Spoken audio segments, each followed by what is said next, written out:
Like చేయండి friends. Like చేసి అయితే ప్లీజ్ సపోర్ట్ చేయండి. సబ్స్క్రైబ్ కూడా చేసుకోండి.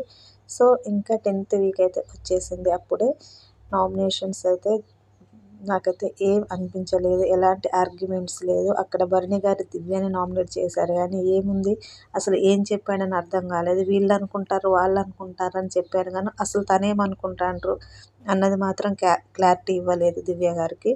సో దివ్య గారికి కూడా అర్థం కాలేదు ఎందుకు నామినేట్ చేశారు అన్నది.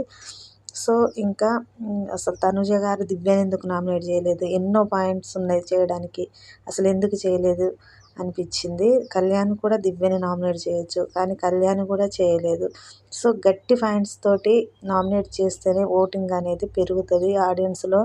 ఇంకా ఎవరికి వేయని ఆడియన్స్ కూడా కొంతమంది ఉంటారు కదా, ఈ ఆర్గ్యుమెంట్స్లో ఫ్యాన్స్ అయిపోతారు. సో ఎవరిది నామినేషన్ అయితే అసలు ఏమి బాగాలేదు, అందరు సేఫ్గా అయితే నామినేట్ చేశారు.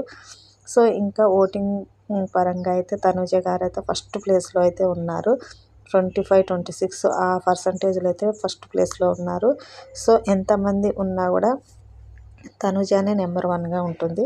ఇమానియల్ కూడా అసలు నామినేషన్లోకి వస్తే బాగుండేది, ఈసారి కూడా రాలేదు. సో బిగ్ బాస్ అంతా ఆఫర్ ఇచ్చినా కూడా ఇమానియల్ నేనుంటా అని ఒక మాట చెప్పుంటే తను ఖచ్చితంగా నామినేట్ అయ్యేవాడు. సో ఇంకేం చేయలేము. నెక్స్ట్ వచ్చేసి తనుజ తర్వాత అయితే కళ్యాణ్ ఉన్నారు. కళ్యాణ్కి కూడా సూపర్ ఓటింగ్ పడుతుంది, 20% అలా.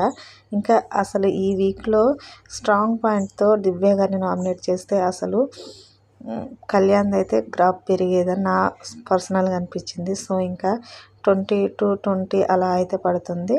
థర్డ్ వచ్చేసి భరణి గారు ఉన్నారు. భరణి గారు చూస్తే నిజంగా పాపం అనిపిస్తుంది. ఇప్పటివరకు అయితే భరణి గారు థర్డ్ పొజిషన్లో అయితే ఉన్నారు.